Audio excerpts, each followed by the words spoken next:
Eu quero ler com vocês Filipenses 1:10, você vê aí na tela, onde Paulo coloca um conceito que sempre me perseguiu, desde o início da minha vida, de que Deus nos dá como legado a conquista da excelência do que fazemos. Não da perfeição, mas da excelência. Excelência é, em suma, fazer o melhor que se pode fazer, o melhor nosso alcance, nossos recursos, nossa mente, nossa disposição vital. Então, vamos ler todos juntos comigo? Para que...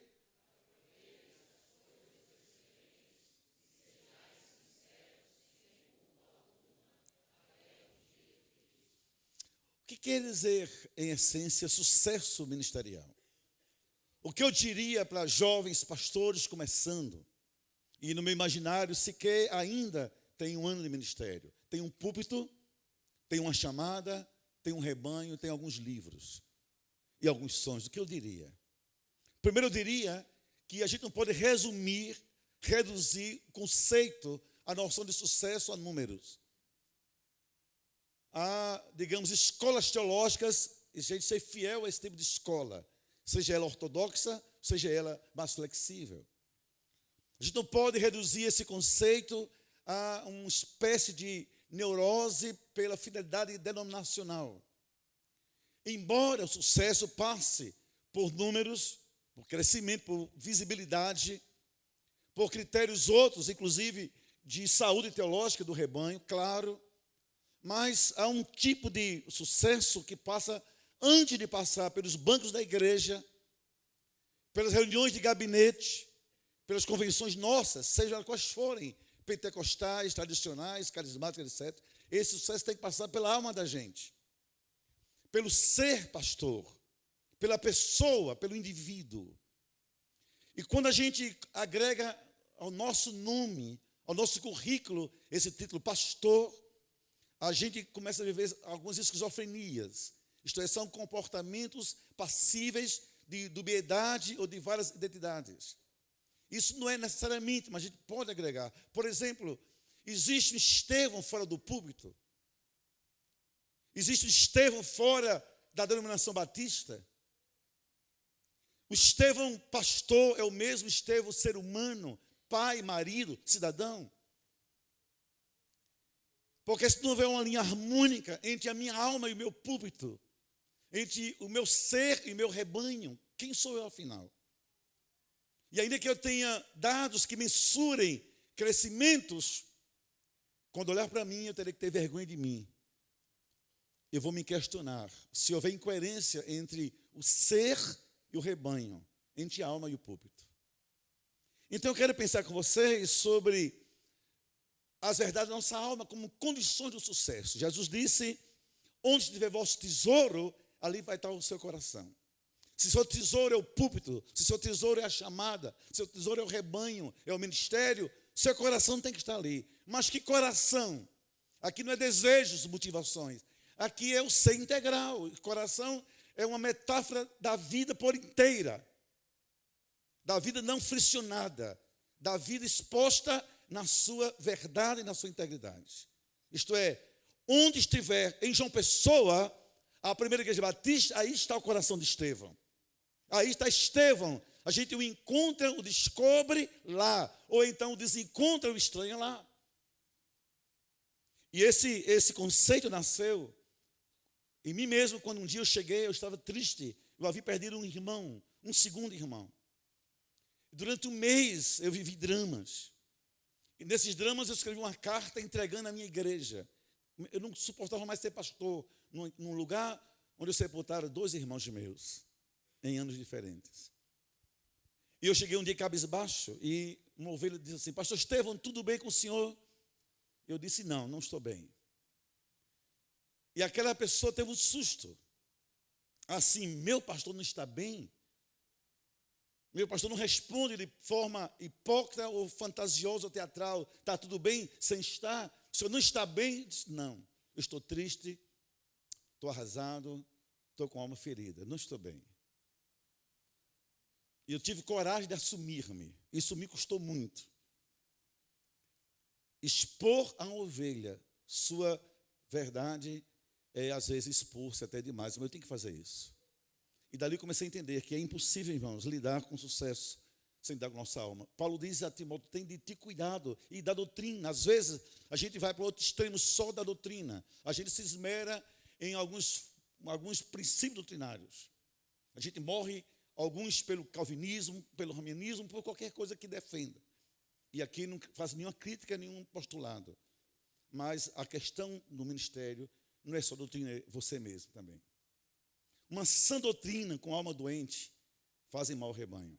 E a gente é o ministério. Então eu queria pensar com você rapidamente sobre algumas condições. Eu tenho 1 hora mais ou menos, então eu estou ganhando tempo para pelo menos 10 condições não teológicas para que o meu ministério e o seu cresçam de forma assim, saudavelmente, e você diga assim, é um sucesso. E eu estou falando no meu imaginário para aprendizes, a partir de minhas experiências. Com respeito, é claro, a quem, inclusive, sabe mais do que eu. Mas é meu imaginário para poder me colocar mais suavemente. Primeiramente, olha para mim. Eu vou citar, não vou colocar as imagens, para a gente também não se perder nas imagens. E depois, quem quiser, eu posso fornecer o material. Número 1, seja uma pessoa simpática, acessível aos outros. Ninguém suporta um pastor antipático. Tem pastores que têm muitos livros, mas têm pouca simpatia. Leem muito, mas não são humanamente saudáveis. Defendem doutrinas fortemente, isso faz bem, mas são pessoas difíceis, inacessíveis ao rebanho. Escute, queridos, eu conheço pastores, e eu digo isso a vocês com muita dor no meu coração, no nosso querido Brasil, e também um pouquinho fora do Brasil, que matam o ministério por escassez de uma alma simpática junto ao rebanho. Um pastor arrogante, um pastor hermeticamente fechado no seu eu, às vezes um eu doente, tem que ser tratado. Um pastor inacessível faz mal ao ministério e nele não há sucesso nenhum no final das contas. Porque pastor é um ser para os outros. Pastor é um ser para o rebanho. Pastor é um ser para a vida. E essa é a primeira condição de ser pastor. Ser pastor é cuidar dos outros. Não é somente ler livros. Não é esnobar a teologia. Não é esnobar vaidades. Não é morrer por ortodoxias. Primeiramente, ser pastor é aprender a cuidar dos outros. E ninguém cuida quando não se é simpático. Jesus disse assim, vinde a mim todos. Era um ser aberto. Não alguns, todos. Mas eu já convivi com colegas, e eu acho que você conhece pelo menos algum, e ainda bem que você não é assim, que até para a gente são inacessíveis. Eu sou filho no Brasil de uma denominação muito grande. Eu sou filho por conta que meu pai um tempo fez parte e ali me fez crescer até 12 anos. Eu não vou dizer o nome, mas não precisa dizer o nome. E um pouquinho do que o Paulo colocou, eu quero colocar a questão de alma. Eu cresci com ojeriza a imagem humana de pastor. Com repúdio a isso. E se pastor representasse a graça de Deus, algo que eu devesse lutar, eu não queria essa graça, nem queria essa luta. Que eram homens de paletó e gravata, homens antipáticos, bigodudos. As suas esposas, extremamente assim, olha, fala da imagem, por favor. Severos, que nunca me chamaram pelo nome. Como é que vai, jovem? E com 12 anos, isso com 12 anos, eu fui impedido de entrar na minha própria igreja. Você imagina que um garoto sai entrando da puberdade, 12 anos para um menino, é o início da puberdade. A menina um pouquinho mais cedo, os hormônios em erupção, sexualidade, a vida, o corpo, a mente, a cabeça, é um desencontro com tudo. Quem é você com 12 anos? É apenas um ser em metamorfose. E um rompimento muito estranho. E na minha igreja, naquela época no Brasil, tinha uma tradição estranha. Todos os membros, eu já era membro batizado, com 12 anos, só podia entrar no culto da ceia com a carteira de membro. E ficava na porta um diácono mais chato do que o pastor. Muito mais chato. Que era uma escala. E eles botavam assim os piores na porta, para dizer sim ou não. E o diácono olhou para mim, escutem, meu cabelo era a metade do que é hoje. A metade. Mas eu sempre tive o hábito de usar o cabelo um pouco cheio, mas nunca grande. Creio vocês que com 12 anos o diácono botou a mão assim, Paulo, na minha frente e disse assim, aqui você não entra. Eu disse, mas por quê? Olha aqui minha carteira. Minha carteira. Sabe o que ele disse? Não. Aqui não é lugar de cabeludo. 12 anos, eu digo, eu cabeludo? Para mim está. Mas Senhor, eu vim para ser, eu vou entrar. Meu pai era o único homem formado da igreja, estava lá dentro, me esperando. Escute-me. Eu disse, mas eu preciso entrar, eu vim, passei. Ele disse, só se pular o muro. Nesse ínterim, alguém viu aquela cena estranha e foi avisar meu pai. Não foi Deus, o seu espírito, um espírito assim de revolta entrou no meu pai. E ele levantou-se irado e pensou assim, olha a lógica diabólica, num lugar onde cabe meu filho também não me cabe. E me pegou pelo braço e nunca mais voltou para a igreja. Nunca mais. Nunca o pastor foi me procurar. E entre a minha não cabeleira, a minha adolescência efervescendo e um porteiro rude, o pastor escolheu o porteiro rude. Porque atrás do porteiro também estava a alma rude do pastor. O porteiro é uma extensão da alma pastoral. As pessoas que a gente escala na igreja, para recepção, para a porta, para aconselhamento, são extensões da gente. São nossa cara no rosto alheio. E meu pai deixou a igreja. E eu também deixei. E até 17 anos eu fiquei fora do evangelho. Até que um dia um pastor batista, e aí eu tiro o chapéu para os pastores batistas, e aos demais também, pelo amor de Deus, né? Eu estou vendendo o meu peixe. Disse assim para mim, Estevão, vai ter na minha igreja um retiro de jovens no carnaval, eu queria que você fosse. Aí eu não queria ir, mas vá. Escutem, queridos, eu não queria retiro, não queria Bíblia, não queria igreja, mas duas coisas me fizeram ir. Esse pastor batista me abraçou, me deu um cheiro na cabeça. No Nordeste, cheiro é o beijo sem sensualidade, é o beijo carinhoso. Me deu um cheiro e disse assim, você é o meu convidado. E o abraço do pastor foi o ingresso da minha entrada. De lá nunca mais saí.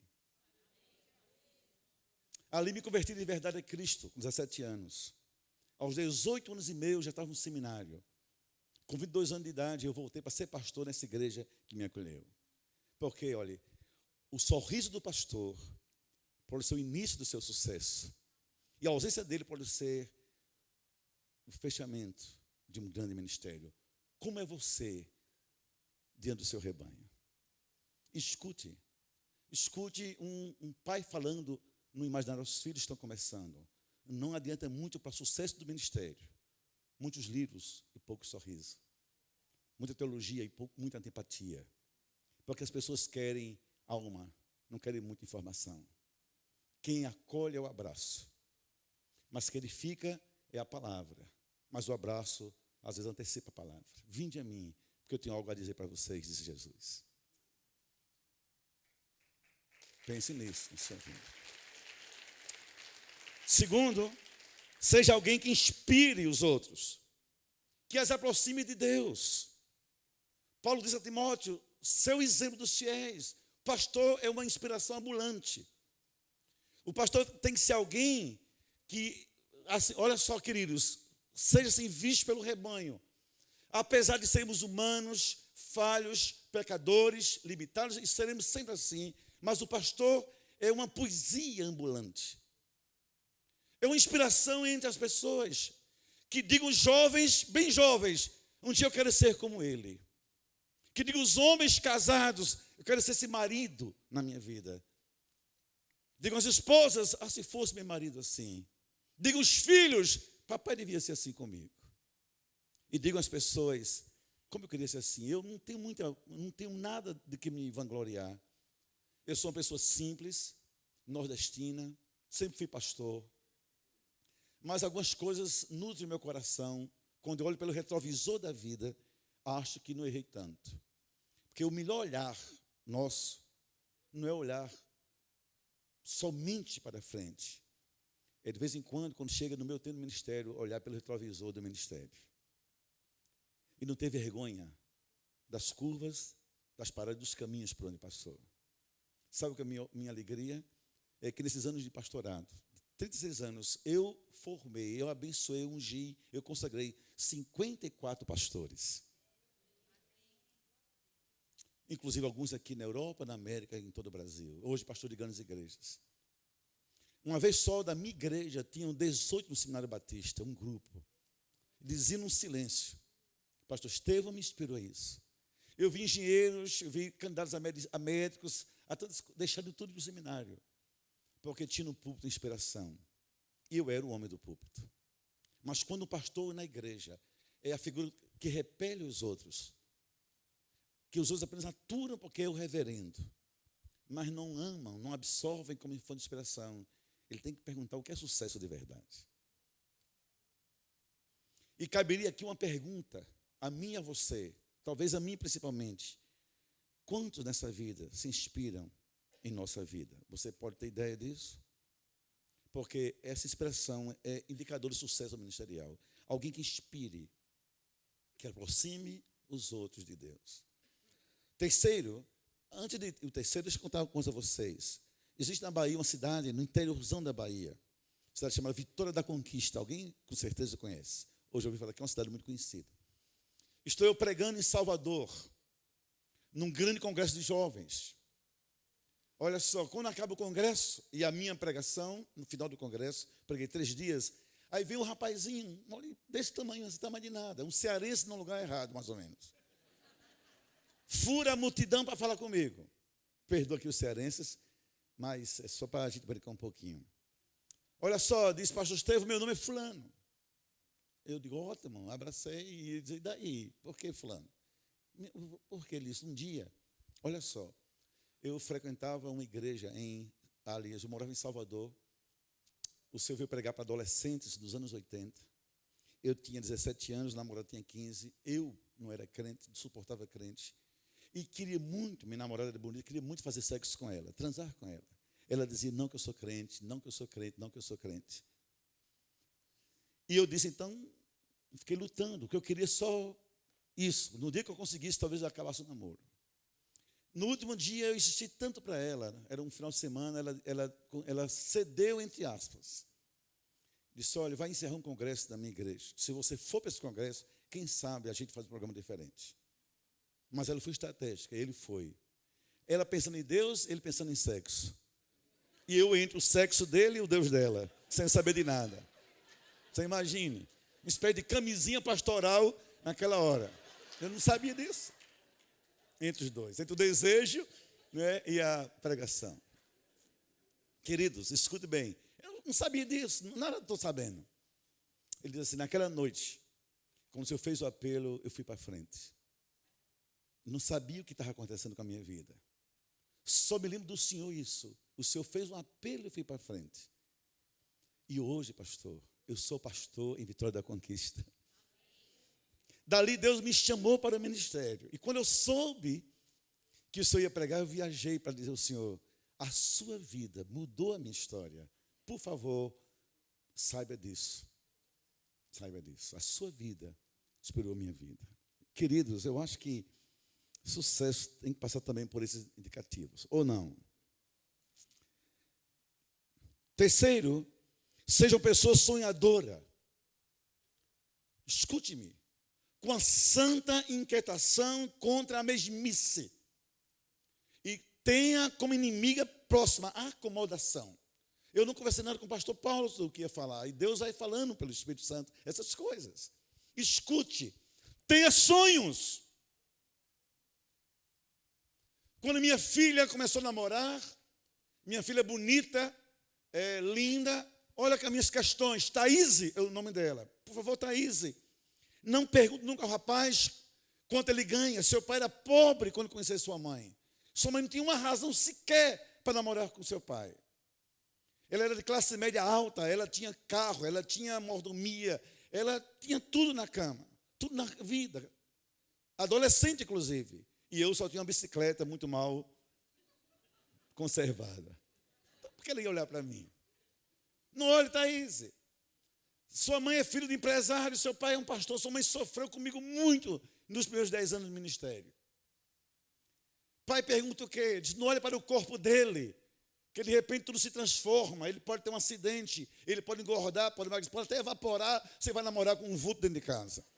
Porque um homem muito magro é um vulto na cama. Mas pai, afinal pergunta o quê? 2, 3 coisas, Thaís. Número 1, pergunte, claro, o nome. Não é possível. Segundo, pergunte, qual é o seu Deus? Se não for o seu, não serve. Pode ter dinheiro, cursos, músculos, mas sem o seu Deus não serve. Terceiro, pergunte assim, quais são os seus sonhos? Por que, painho? Aí eu disse, porque um homem sem sonhos nunca vai lhe levar a lugar nenhum. Quais são os seus sonhos? O que eu diria a ovelhas que procuram rebanhos em qualquer igreja? Há um pastor chamado fulano. Pergunte a ele não somente o que ele prega, pergunte também. Que denominação é a sua igreja? Pergunte se lhe interessar. Mas quais são os seus sonhos? Porque um pastor sem sonhos não transporta a igreja a lugar nenhum. A não ser a uma frustração de que é crente. E ser crente é não ter sonhos. Quais são os seus sonhos pastorais? Querido, escute, querida, que também há pastoras. Compre livros, vá a simpósios, venha para o encorajamento todo ano. Não perca! Mas não perca uma coisa que você tem, que lhe dá não é congresso, não é livro, não é líder, não é pastor, não é bispo, nem arcebispo. Quem lhe deu foi Deus, seu coração. Seus sonhos, não abra mão de sonhar. Porque sonhar é que muda as rotas da nossa vida. Quais são os seus sonhos? Eu moro em João Pessoa. João Pessoa, no Nordeste, está entre as 4 capitais periféricas. No Nordeste são 7 estados. Aliás, 9 estados. Você tem Pernambuco, a Bahia, o Ceará, estados grandes. Você tem umas cidades menores. Dentre as menores, você tem João Pessoa. Não tem indústrias, não tem gente, na minha igreja não tem gente rica. Tem gente de classe média alta porque tem emprego federal ou comerciantes. Quando eu parei em João Pessoa, por opção, eu podia ir para qualquer lugar. Já tive N convites para a América, para São Paulo, Rio, Minas, Brasília, nas grandes igrejas batistas, as maiores. Eu olhei para João Pessoa, disse, Deus, me dê sonhos, para que eu viva aqui feliz, mas me dê sonhos para eu fazer esse povo feliz. E o ministério que alegre o teu coração e o meu também. Um homem sem sonhos, um homem com uma alma triste, enferma, paralisada dentro de si.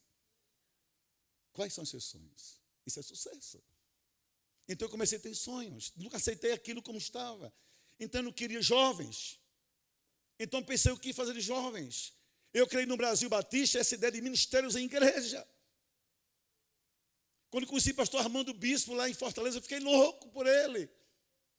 Eu tinha departamentos na minha igreja, minha igreja parecia uma empresa multinacional.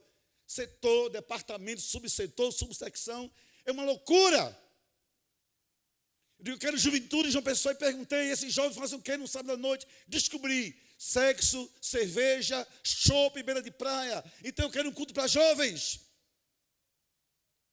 Se você for de surpresa, vá de surpresa, você verá. Dificilmente tem menos que 800 ou 1.000 jovens lá num sábado à noite. Mas tudo começou com um sonho. Eu rompi fronteira, eu sou batista, eu era batistão. Quer dizer, eu era assim um tipo meio adoecido mesmo, desse vírus denominacional. Gostava de convenção, era como Paulo, propõe, apoia, é a assembleia. Aí eu descobri que isso era uma paranoia, que isso ia enlouquecer. Então eu comecei a ter sonhos de transpor barreiras. Por isso que estar aqui é um sonho, conhecer Elias é um sonho, estar com vocês é um sonho, estar com os colegas. Mas me responda, por favor, quais são os seus sonhos? Olha o que Jesus disse, levantai vossos olhos e vede. Vede o que, gente? Campos brancos. Sonhos são campos não alcançados. Ainda brancos, sonhos são territórios vazios. A gente vai buscar. Porque um pastor sem sonhos Ele pode ter até 1000 membros, mas ele não tem sucesso. Porque ele vive o pesadelo da mesmice, do ostracismo e da mediocridade. Não há sucesso onde há mediocridade, ainda que as coisas funcionem de alguma maneira. Quarta, eu lhe peço, tenha amigos. Não se isole no seu gabinete. Olha esse encontro aqui. Vocês sabiam? Eu não conheço, ainda bem posso falar porque eu não conheço. Que há muitos colegas nossos que poderiam estar aqui, mas não vêm. Acha que não é importante ver pessoas abraçar, ser abraçado? Um homem, escute gente, eu sou terapeuta, eu vou lhes falar nessa autoridade, nesse viés terapêutico. Uma pessoa, um ser humano sem amigos, é uma pessoa doente de alma. Escute-me. Nós não fomos feitos por Deus para a solidão nem para o isolamento. Fomos feitos para a convivência do Éden até as ruas de Lisboa, qualquer lugar do mundo. Isso é genético, isso é espiritual, isso é da criação.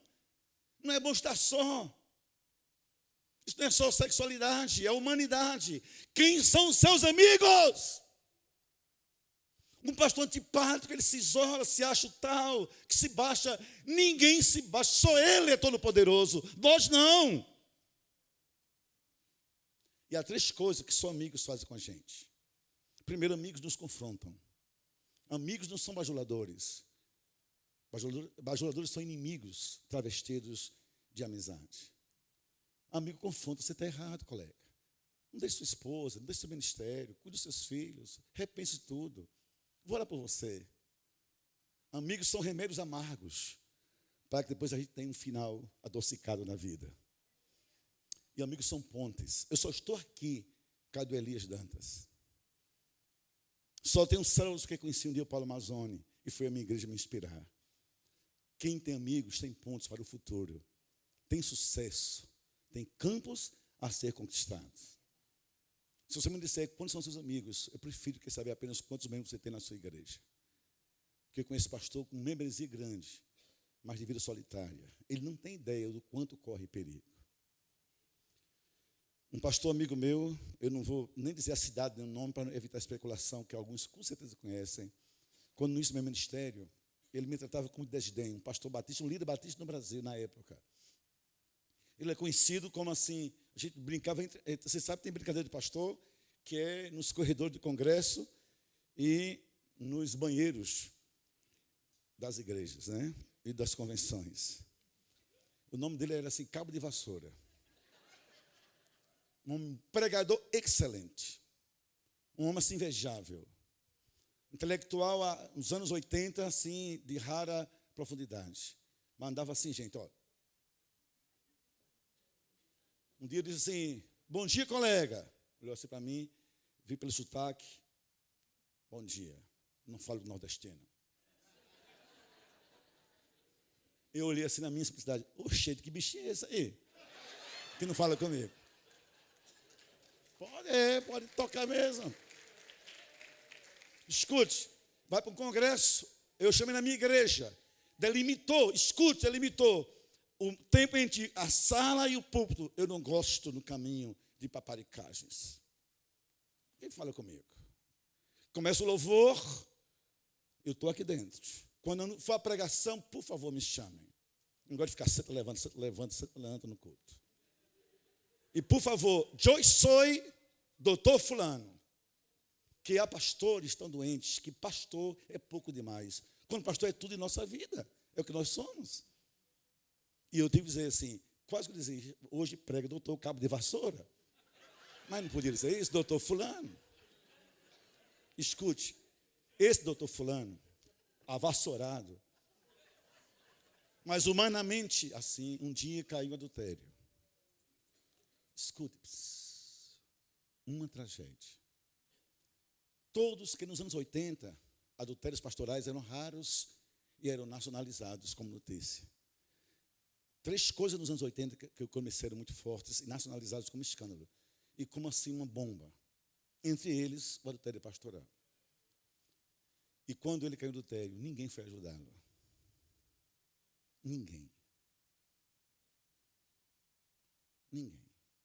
A gente batista, ele é um pastor batista, a gente tinha medo. Como ele vai nos receber? E uma pessoa doente, sem cuidado, ele vai tendo metástase toda a vida. Sofre ele, a igreja, a mulher, os filhos, os netos, a alma vai doendo. Depois vem a depressão e tudo mais. No fim, esse pastor acabou com a vida. Sabe por quê? Escute, querido colega. Sem amigos, o caos nos espera no dia de amanhã. Tem amigos, se você quer ter sucesso. Forme grupos na Europa, forme grupos em Portugal, na França, na Itália, não importa, para conversar, para orar. Venha para esse congresso de encorajamento, não perca um. Tem amigos, porque um dia um deles pode ser a sua prancha de salvação nas águas turvas da vida.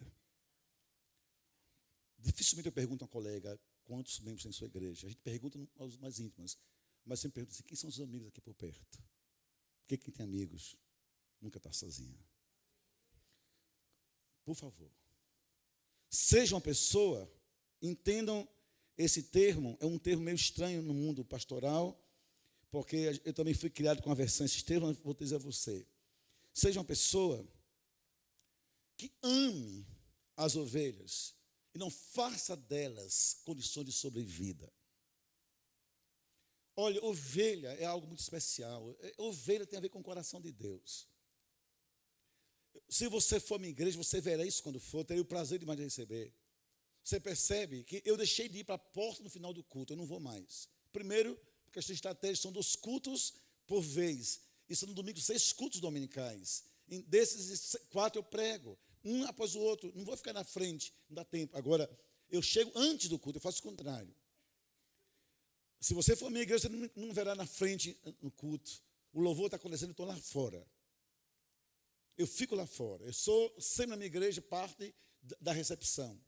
Abraçando quem chega, dando cheiro, dizendo que bom você veio, estava com saudade. Eu tenho membros, famílias inteiras, foram conhecer João Pessoa, porque foram militares transferidos, executivos de alguma empresa, foram conhecer igrejas, e só ficaram por isso. Eu só fiquei nessa igreja, porque nunca houve uma igreja em que o pastor me recebeu antes do culto. Eu gosto de pessoas. Eu tenho pavor a papel, gosto de gente. Não há como ter sucesso sem gostar de gente, sem quebrar as pessoas, sem chorar por elas, chorar com elas, sofrer com elas, sem gostar. Escute de forma estranha, não é uma coisa, digamos, esquisita, não, é verdade. Tem que gostar no bom sentido, de estar no velório, de estar no nascimento, de estar na maternidade, de estar no hospital. Não é porque esse lugar é agradável, porque estar com alguém é que nos faz agradáveis. É bom estar até com quem sofre e chora na nossa vida. Porque um dia, Deus permitiu que eu passasse por isso. E você não tem ideia, escute, você não tem ideia do que você acordar sofrendo perto de quem você ama e de quem ama você. Não tem ideia. Eu sofri uma crise de cálculo renal e eu pensei que era um infarto no meu gabinete. Comecei a sentir uma dor, eu não sabia gritar, não podia gritar, nunca tive isso na minha vida. De repente comecei a desmaiar, eu só me lembro de alguém gritando, socorro, pastor. Quando eu me dei conta, estava no hospital da Unimed, num corredor, numa maca, com aquela beca verde. E aquela beca verde é um símbolo de que quando você se desprover da sua arrogância, do seu pedestal, de qualquer coisa que é sua, você fica vulnerável a quem cuida de você. E às vezes é bom usar uma beca verde, para lembrar que na vida a gente tem pessoas que carregam a nossa marca também. A gente carrega a marca dos outros. Escute isso. Eu estou no corredor do hospital da Unimed. Quando um médico passa, olha assim para aquela cena, muitos passavam e nem olhavam. Era apenas um paciente, à espera de uma enfermaria aberta. Mas o médico passa e volta. Não diz nada, gente, nada. Um médico. Pega a marca, ele mesmo. Sai correndo, com a mão na maca e outra no celular.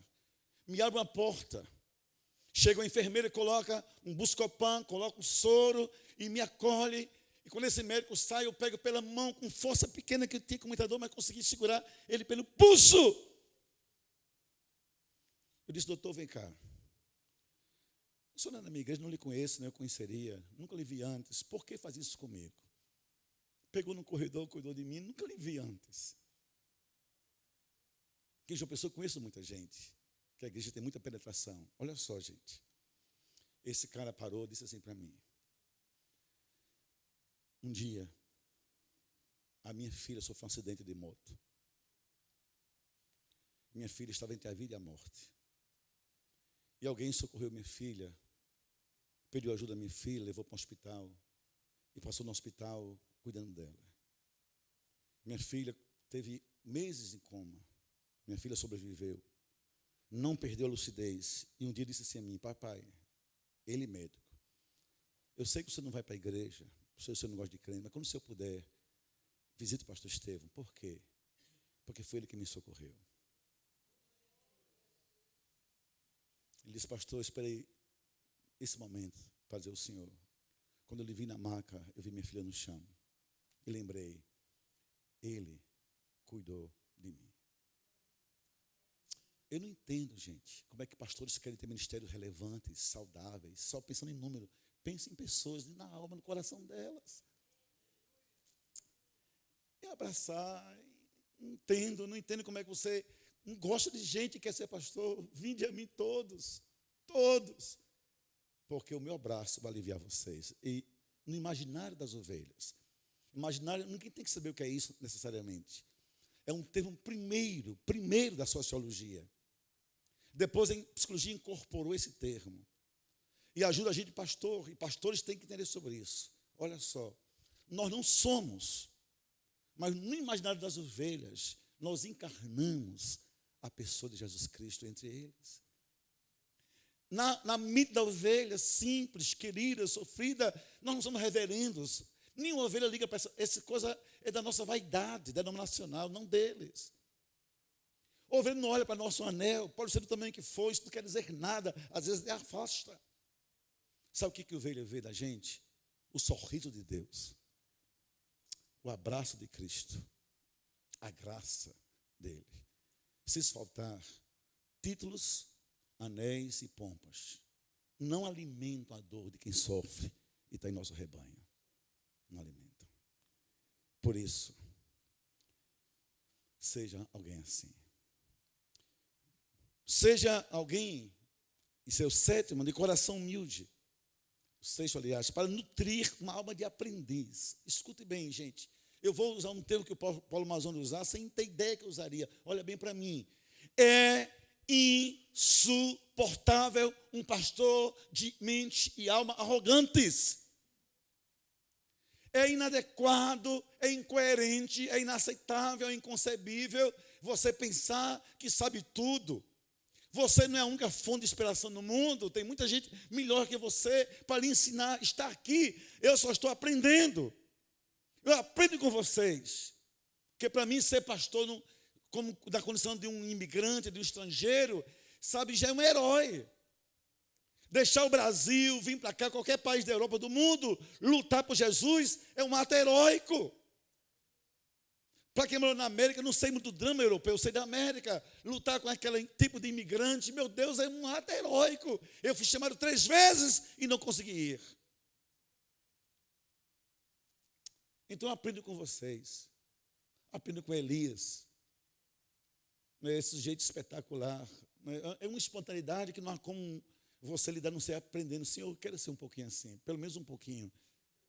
Aprender com Paulo Mazzoni, aprender com tanta gente que está aqui, com Manuel de Boston. Gente, você inspira a gente. Então, um pastor não pode ter alma, não pode ser uma pessoa arrogante. O que é que eu vou fazer lá? Todo ano é a mesma coisa, né? Ver pessoas não é a mesma coisa. Nunca um abraço é o mesmo abraço. Não pode ser, o olhar não pode ser o mesmo olhar. Isso é como uma água que corre no rio, nunca é a mesma água. E quem tem alma aprendiz é porque tem um coração humilde. E quem é humilde entende o lugar de Jesus no seu coração. Aprende de mim. Sétimo, e eu termino na 10ª. Tenha uma mente criativa. Escreva isso aí. Tenha uma mente criativa. Porque as inovações injetam a seiva da juventude em nossa alma. Olha só. Por favor, me perdoe. E se eu errar, eu já peço perdão antecipadamente. Por favor. Por favor. Quando eu comecei a ser pastor, a minha denominação, entre aspas, me obrigava a uma liturgia de culto. Parte dela eu nem sabia direito, porque eu estava começando. Mas era comum. Eu me lembro como se fosse hoje, eu nem precisava pensar mais. Era assim, era chamada de oração, 2 hinos, aí tinha, não sei o que, depois tinha interlúdio, no final tinha pós-lúdio, no meio tinha alguma coisa, terminava com alguns nomes assim, que nem eu sabia dizer, pastor, o que é isso? Eu digo, não sei não, mas deve ser bonito aí. Já vem para o do Rio de Janeiro, bota aí. Aí um dia eu disse, pode ser tudo isso, mas pode ser de outro jeito. Pode ser de outro jeito. Vamos chamar de louvor. Vamos chamar de comunhão, em vez só de interlúdio.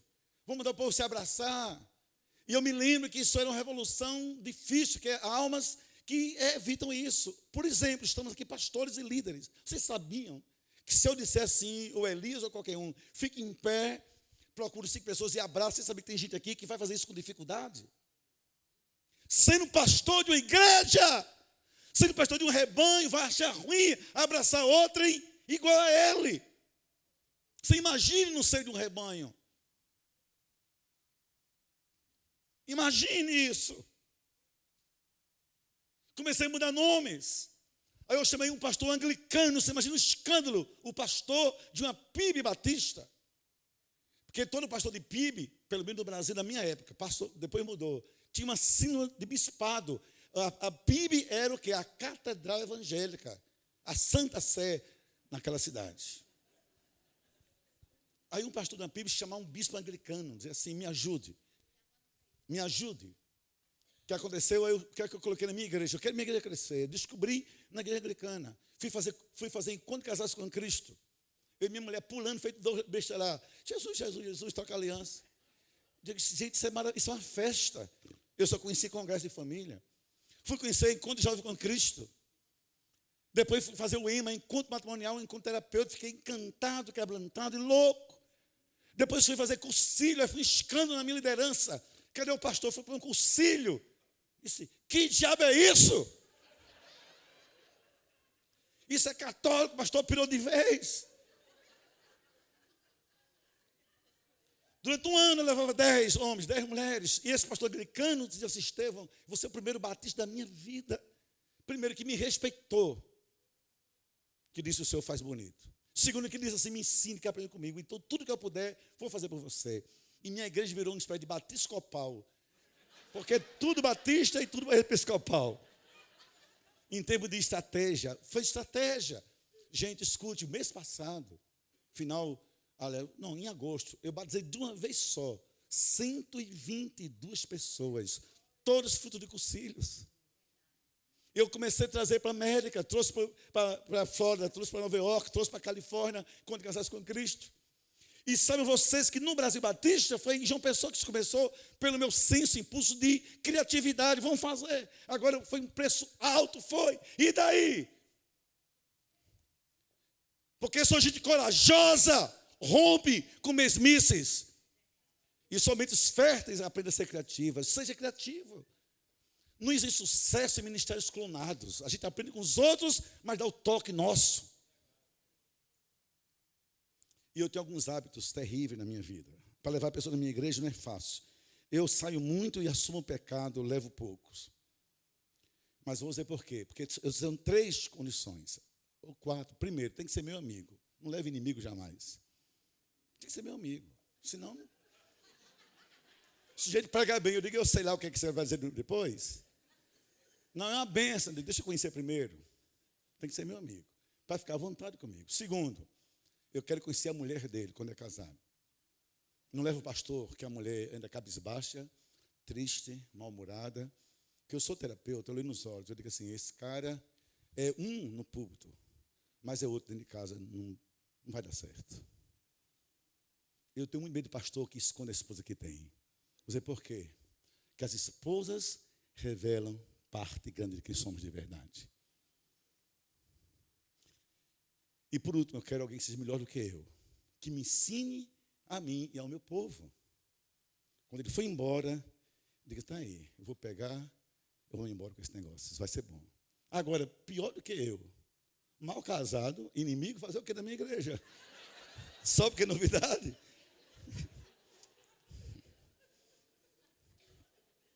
Deixa eu dizer uma coisa a você. Qual foi a última vez que você criou algo novo no seu ministério? Disse, isso vai mudar. Não é loucura, é conteúdo. Mudar não é mudar por mudar. É assim, algo que você quebra a rotina, deu uma reviravolta, sabe? E vai chegar lá. Por exemplo, você chega na sua igreja, está aqui no encorajamento. Imagina a cena, domingo próximo. Olha bem para mim. De Coimbra a Boston. Aí você chega domingo na sua igreja, o culto começou, aí você entra assim. Imagine Paulo Amazonas chegando assim em Belo Horizonte.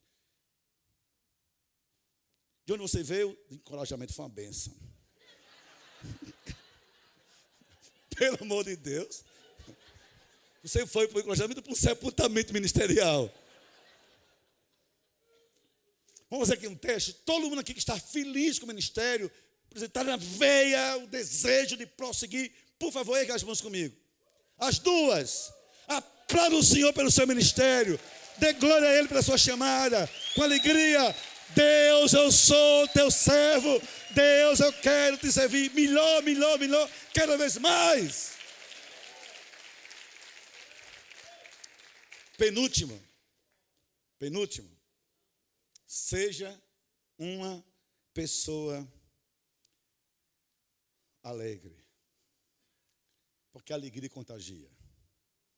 Pastor e depressão. Paulo Amazonas disse que crente e ansiedade não combinam.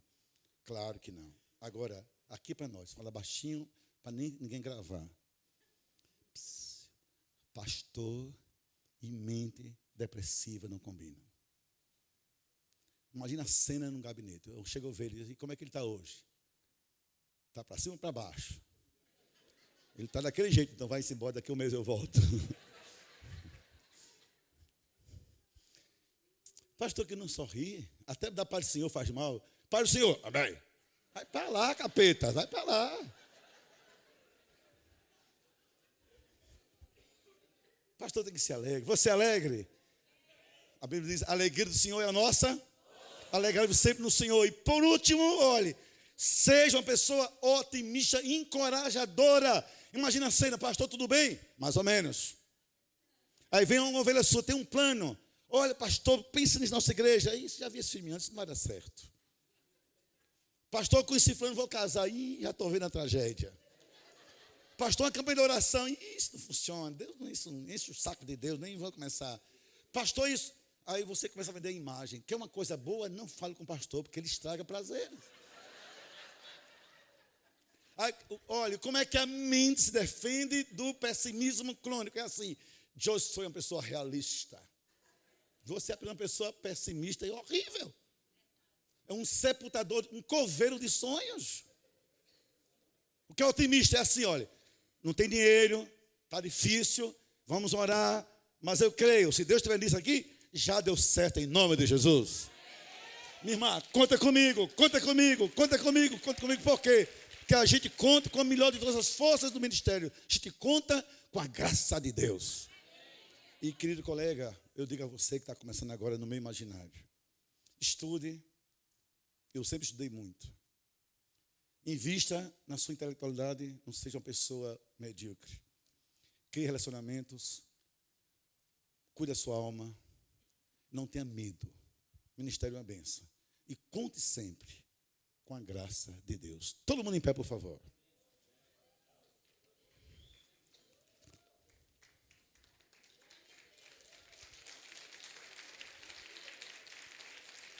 Por favor, agora eu quero o seguinte. Cada pastor, escute, cada pastor. Quem é casado tem pastora, fica com sua pastora, que é melhor. Cada pastor agora, por favor, dê um abraço encorajador no seu colega. Diz assim, colega, conte com a graça de Deus. Agora, um abraço. Pastoral no meio.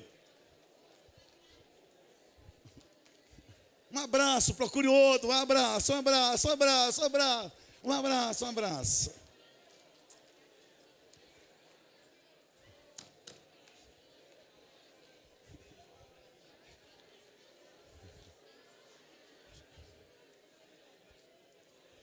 E agora olha para mim, gente.